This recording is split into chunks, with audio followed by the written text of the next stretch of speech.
안녕하세요, 이현우입니다. 얼마 전 류현진 선수와 김광현 선수가 모두 미국으로 출국했습니다. 이건 야구가 시작될 날이 멀지 않았다는 뜻이죠. 이제 곧 메이저리그 스프링 캠프가 시작됩니다. 그런데 메이저리그 스프링 캠프는 KBO 리그와는 조금 다릅니다. 당장 미국에선 스프링 캠프가 아니라 스프링 트레이닝이라고 하죠. 그래서 오늘은 메이저리그 스프링 트레이닝의 역사와 진행 방식, 그리고 의미, 그런 것들에 대해서 간단하게 한번 살펴보도록 하겠습니다. 스프링 캠프란 프로스포츠, 그 중에서도 주로 프로야구에서 정규 시즌 시작 전에 팀별로 모여서 하는 전지훈련을 가리키는 말입니다. 최초의 스프링 캠프는 1886년 시카고 화이트 스토킹스가 아칸소 주에 있는 비교적 따뜻한 도시인 핫스프링스라는 곳에서 했습니다. 그리고 그해 그 팀은 우승을 차지했죠. 그러자 이를 본 구단들이 하나 둘씩 스프링 캠프를 따라하게 됐습니다. 그리고 1940년대부터는 비행기가 보편화되면서 구단들이 플로리다, 애리조나, 캘리포니아 등등 따뜻한 도시들에서 각각 훈련을 하고 있었는데요. 1948년 다저스의 전설적인 단장인 브랜치 리키, 이 브랜치 리키는 제키 로빈슨을 데뷔시킨 단장이기도 하죠. 이 브랜치 리키가 플로리다에 있는 한 군사시설 을 사들여서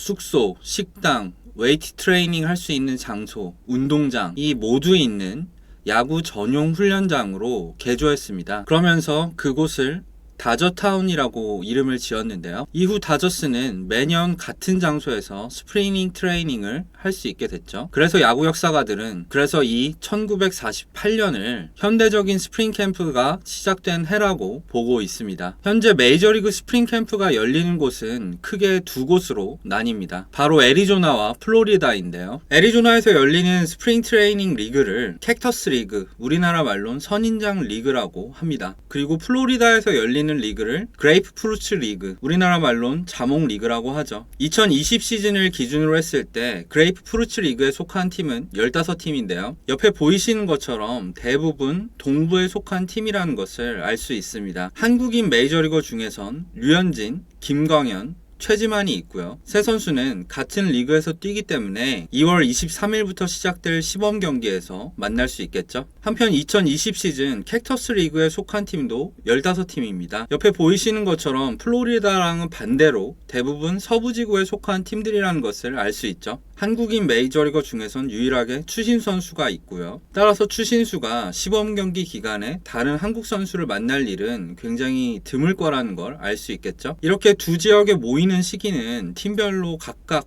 조금씩 다른데요. 공통점이 있다면 투수와 포수가 며칠 먼저 모이고 그 다음에 야수진이 합류한다는 점입니다. 예를 들어서 류현진은 2월 13일에 투수와 포수들이 모두 만나게 되고요. 그리고 17일에는 토론토 야수들도 합류합니다. 그리고 23일 양키스전부터 본격적으로 시범 경기가 시작되죠. 김광현은 하루 빠른 12일에 세인트루이스의 투포수들을 만나게 되고요. 이후 일정은 류현진과 같습니다. 최지만과 추신수는 야수이기 때문에 각각 17일, 19일에 팀에 합류하겠죠. 그런데 류현진과 김광현, 최지만과 추신수는 메이저리그 로스터 진입이 사실상 확정적인 선수들이잖아요. 그래서 잘 체감이 되진 않지만 스프링 캠프는 사실 굉장히 치열한 경쟁의 무대이기도 합니다. 왜냐하면 메이저리그 스프링 캠프에는 메이저리그 보장계약 선수들 외에도 빅리그 진출을 노리는 마이너리그 유망주들과 스프링 캠프 초청권을 얻어서 시범 경기 활약을 통해 메이저리그에 다시 진입하길 원하는 베테랑 FA들이 합류하기 때문이죠. 현재 무소속으로서 스프링 캠프 초청권을 포함해 스플릿 계약을 노리고 있는 강정호가 여기에 해당되는 케이스라고 할 수 있는데요. 메이저리그 스프링 캠프에는 대략 60명가량